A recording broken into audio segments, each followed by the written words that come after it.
ધોરણ 10 ગણિત ચેપ્ટર પહેલું વાસ્તવિક સંખ્યાઓ. જો હવે એ આપણે સમજવું હોય તો એના માટે પહેલા જૂના થોડા ટોપિક જે 9માં 8માં આવી ગયા છે એ થોડાક સમજવા જરૂરી છે. બેઝિક થોડું ક્લિયર હોય તો ચેપ્ટર સમજવું અને ગણવું ઇઝી રહે. તો એના માટે પહેલો ટોપિક છે સમય સંખ્યાઓ અને અસમય સંખ્યાઓ.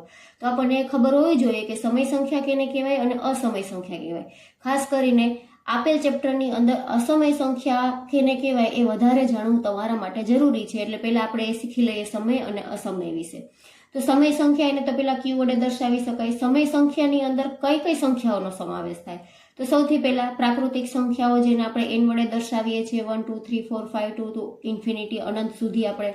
પછી પૂર્ણ સંખ્યાઓ જેની અંદર આ પ્રાકૃતિક સંખ્યાઓ 1 2 3 4 એ જ બધી આવે છે પણ 0 1 એડ કરી દેવાનો. આ બધું જૂનું છે, આપણને 5મા 6ઠા ધોરણથી આવે છે જેને આપણે ડબલ્યુ વડે દર્શાવીએ છીએ. એ સિવાય પૂર્ણાંક સંખ્યાઓ એમાં 0 પ્લસ પોઝિટિવ બધી સંખ્યાઓ અને નેગેટિવ બધી સંખ્યાઓનો સમાવેશ થાય છે જેને આપણે ઝેડ વડે દર્શાવીએ છીએ. એ સિવાય આ બધી તો સમય સંખ્યાઓ છે જ. આ સંખ્યાઓને પ્રાકૃતિક પણ કહેવાય અને સમય પણ કહેવાય. એવી જ રીતના આ સંખ્યાઓને પૂર્ણ પણ કહેવાય અને સમય પણ કહેવાય. એવી જ રીતના આ બધી સમય સંખ્યાઓ છે એને પૂર્ણાંકો પણ કહેવાય. એ સિવાય સમય સંખ્યાઓમાં કઈ કઈ સંખ્યાઓનો સમાવેશ થાય છે? તો કે કોઈ પણ સંખ્યા જેને આપણે પી ના છેદમાં ક્યુ એટલે કે સમથિંગ અપોન સમથિંગ સ્વરૂપે લખી શકીએ એ બધી જ સંખ્યાઓને આપણે સમય સંખ્યાઓ કહી શકીએ. ફોર એક્ઝામ્પલ 1/3, અંશ 1 છે, છેદ 3 છે, 1/3 જે સંખ્યા બને છે તો એ સમય સંખ્યા થઈ ગઈ.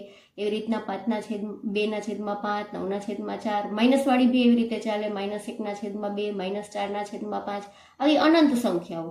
આ બધી જ સંખ્યાઓ છે જેને આપણે પી ના છેદમાં ક્યુ સ્વરૂપમાં દર્શાવી શકીએ. That means something upon something સ્વરૂપમાં દર્શાવી શકીએ. એ બધી સમય સંખ્યાઓ કહેવાય. ફરીથી આને બી સમય કહેવાય, આ બી સમય સંખ્યાઓ પ્લસ આ બધી બી સમય સંખ્યાઓ. એ સિવાય શાંત સંખ્યાઓ એ પણ સમય સંખ્યાઓ કહેવાય. તો શાંત સંખ્યાઓ એટલે શું? તો યાદ રાખજો, દશાંશ સંખ્યાઓ એટલે કે 3 જેમાં પોઈન્ટ આવતો હોય 3.14554 પણ અહીંયા પૂરું થઈ જાય છે. આગળ ડોટ ડોટ ડોટ ડોટ અનંત સુધી ચાલતું નથી, અહીંયા પૂરું થઈ જાય છે. ધેટ મીન્સ કે એ શાંત સંખ્યા છે. તો આવી શાંત સંખ્યા છે એને સમય સંખ્યા કહેવાય. એવી જ રીતના છે બીજું એક્ઝામ્પલ -1.3125694 આવું ભલે હજી આગળ ચાલતું હોય પણ છેલ્લે ડોટ ડોટ ડોટ ડોટ એવું ના આવતું હોય, અનંત સુધી ચાલ્યું ન જતું હોય, એ બધી જ સંખ્યાઓને કેવી કહેવાય? શાંત સંખ્યાઓ કહેવાય. એ સિવાય અનંત સંખ્યાઓ. અનંત સંખ્યાઓના પણ બે પ્રકાર છે, આવૃત અને અનાવૃત. એમાંથી જે આવૃત સંખ્યાઓ છે એ બધી પાછી છે એ સમય સંખ્યાઓ કહેવાય. તો આવૃતમાં અને અનાવૃતમાં ફરક શું છે? કે અનંત સંખ્યાઓની અંદર જે આવૃત સંખ્યાઓ છે એ કેવી હોય છે? જાતી હોય છે અનંત સુધી. ફોર એક્ઝામ્પલ આ સંખ્યા છે 0.333 પછી ડોટ ડોટ ડોટ, એનો મિનિંગ એવો છે કે એ 0.33333 અનંત સુધી ચાલુ જ રહે છે. બરાબર? શાંત સંખ્યાની જેમ ફિનિશ નથી થઈ જતી, પૂરી નથી થઈ જતી. તો પણ આ સંખ્યા છે એ સમય છે. કેવી રીતે? કેમ કે એમાં જે આ પાછળ ડોટ પછી જે સંખ્યાઓ આવે છે એ એક રિપીટેડ પેટર્ન બનાવે છે. રિપીટેડ પેટર્ન એટલે કે જો અહીંયા 3 છે એ વારંવાર 3 3 3 3 રિપીટ થાય છે, એન્ડ સુધી એક રિપીટ થાય છે. એવું રિપીટ થતું એવું કોઈ પણ જૂથ બનતું હોય તો એને આવૃત સંખ્યા કહેવાય અને એને પણ સમય સંખ્યા કહેવાય. અને આપણે આવી રીતે લખીએ છીએ. આપણે 9મા ધોરણમાં આવી ગયું છે ઉપર 12ની નિશાનીથી. આનો મતલબ એ થાય કે પોઈન્ટ પછી જે 3 છે એની ઉપર 12 આપેલો છે. ધેટ મીન્સ કે આ 3 છે એ અનંત સુધી રિપીટ થાય છે. બરાબર? તો આ જે સંખ્યા છે અથવા તો આ રીતે લખી શકાય, એ બે આવૃત સંખ્યા છે અને આવૃત સંખ્યા છે એ સમય સંખ્યા છે. એવી રીતના બીજું એક્ઝામ્પલ આપેલું છે -1.4123 123. એવી રીતના અનંત સુધી 123 123 123 પેટર્ન રિપીટ થાય છે. તો આની અંદર આ પેટર્ન રિપીટ થાય છે. તો જેની અંદર આખી કોઈ પેટર્ન રિપીટ થતી હોય અનંત સુધી તો એ ફરી પાછી સમય સંખ્યા કહેવાય. આને આપણે આવી રીતે લખી શકીએ -1.4 1 2 3 અને આ 1 2 3 ઉપર 12ની નિશાની. આ 12ની નિશાની 1 2 3 મતલબ કે આની ઉપર આ નિશાની છે એનો મતલબ એમ કે એ અનંત સુધી રિપીટ થાય છે. ત્રીજી છે 2.010101 તો આમાં 010101 અનંત સુધી રિપીટ થાય છે. 01 તો આને પણ કઈ સંખ્યા કહેવાય? આવૃત અને સમય સંખ્યા કહેવાય. હવે અનંત સંખ્યાઓનો બીજો ભાગ છે અનાવૃત સંખ્યાઓ. અનાવૃત સંખ્યાઓ એટલે અનંત સુધી જાય છે પણ એમાં કોઈ પણ રિપીટેટિવ પેટર્ન છે જ નહીં. 1 4 1 5 9 2 6 5 3 5 8 9 સમથિંગ કઈ પણ રિપીટ વસ્તુ આપેલી છે જ નહીં. તો આ જે સંખ્યા છે એ અનંત સુધી જાય છે પણ એમાં કોઈ પણ એવું જૂથ બનતું નથી જે વારંવાર રિપીટ થતું હોય. તો આવી બધી સંખ્યાઓ છે દશાંશ સંખ્યાઓ એને શું કહેવાય? અનાવૃત કહેવાય. આ જે આન્સર છે ને એ પાઈનો આન્સર છે. આ પાઈનો આન્સર છે જે અનંત સુધી જાય છે પણ એ રિપીટ થતો જ નથી. તો ખરેખર પાઈ છે એ કઈ સંખ્યા થાય? અનાવૃત. અને આ છે એ √2 નો આન્સર છે. 1.414213562373 એવું અનંત સુધી જાય છે પણ એમાં કાંઈ પણ રિપીટેટિવ વેલ્યુ આવતી નથી. તો આ જે છે √2 એ પણ કેવી સંખ્યા થઈ? અનાવૃત સંખ્યા થઈ. અને આ જે અનાવૃત સંખ્યા છે એને આપણે અસમય સંખ્યાઓ કહી શકીએ. અનાવૃત સંખ્યાઓ છે એ અસમય સંખ્યાઓ છે. એ સિવાય અમે અસમય સંખ્યાઓ કઈ કઈ છે? તો કે જે સંખ્યાઓ પૂર્ણ વર્ગ નથી તે દરેકના વર્ગમૂળ છે એ બધી અસમય સંખ્યાઓ કહેવાય. જેમ કે આ છે 2 છે એ પૂર્ણ વર્ગ નથી, 3 છે એ પૂર્ણ વર્ગ નથી, 8, 10, 11 આ કોઈ પણ પૂર્ણ વર્ગ નથી. તો જ્યારે એનું વર્ગમૂળ લેવામાં આવે તો એ બધી જ સંખ્યાઓ, આ જે બનતી સંખ્યાઓ છે એ બધી જ કેવી છે? અસમય સંખ્યાઓ છે. સપોઝ હું એમ કહું √4, તો √4 એમાં આ 4 છે એ પૂર્ણ વર્ગ છે. પૂર્ણ વર્ગ એટલે કે જેનો વર્ગ નીકળતો હોય. 4 છે એ જેનું વર્ગમૂળ નીકળતું હોય તો √4 નું વર્ગમૂળ આપણને ખબર છે શું થાય? 2 થાય. તો આ ન ચાલે. આ છે એ સમય સંખ્યા છે, અસમય સંખ્યા નથી. તો હવે ખ્યાલ આવી ગયો હશે સમય સંખ્યા કેને કહેવાય અને અસમય સંખ્યા કેને કહેવાય. હવે ચેપ્ટર સમજવા માટેનો બીજો એક જરૂરી ટોપિક છે લસા અને ગુસ્સા. તો લસા અને ગુસ્સા શીખવો હોય તો એના માટે પહેલા અવિભાજ્ય અવયવો પાડતા આવડવા જોઈએ. આ પણ જૂનો ટોપિક છે, 9માં, 8માં, 7માં આવી જ ગયેલો છે.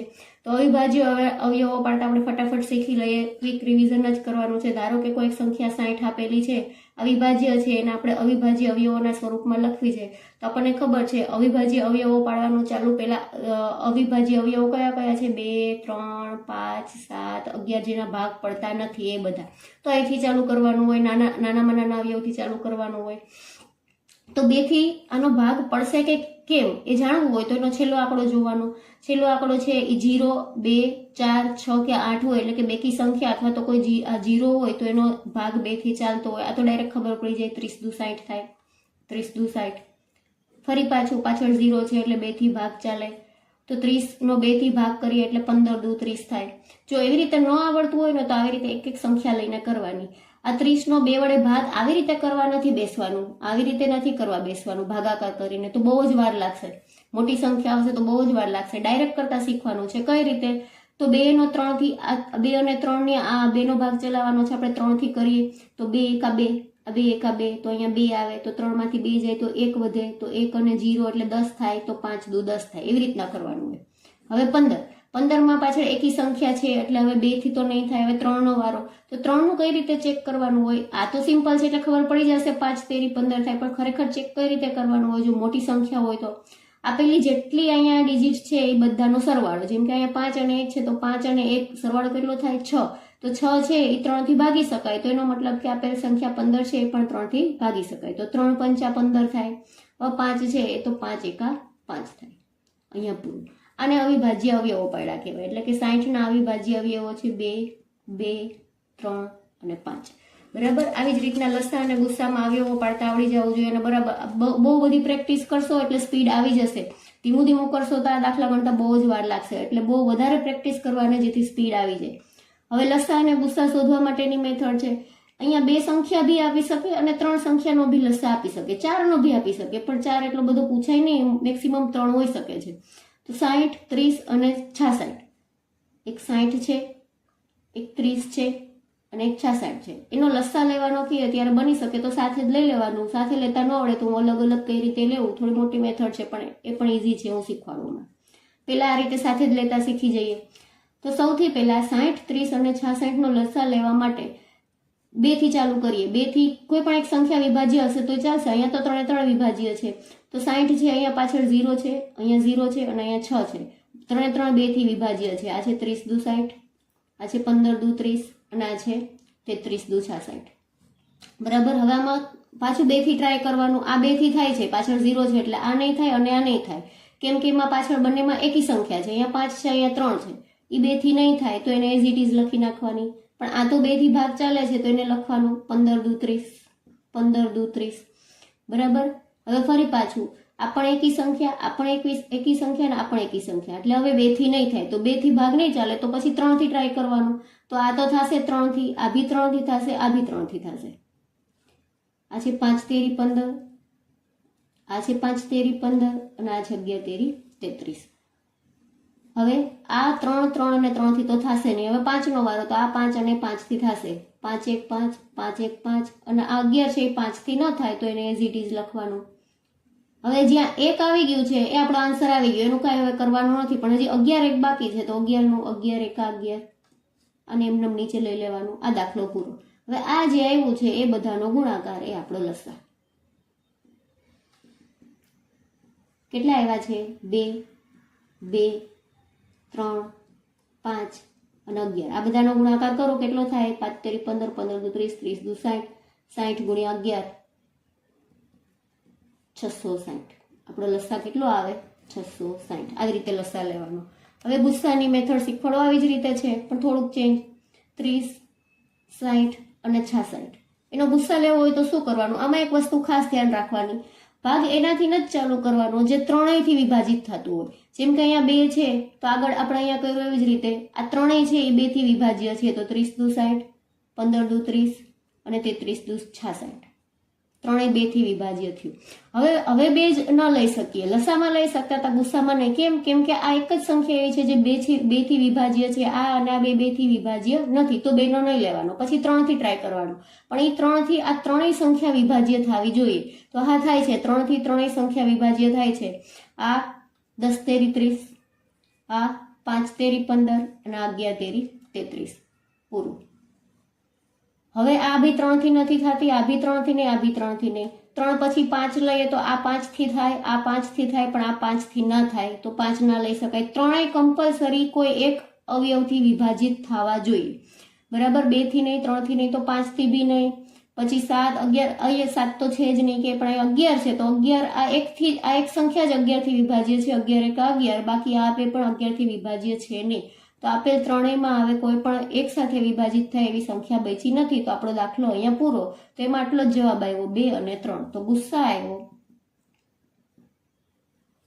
2 ગુણ્યા 3, એટલે કે જવાબ 6. બરાબર?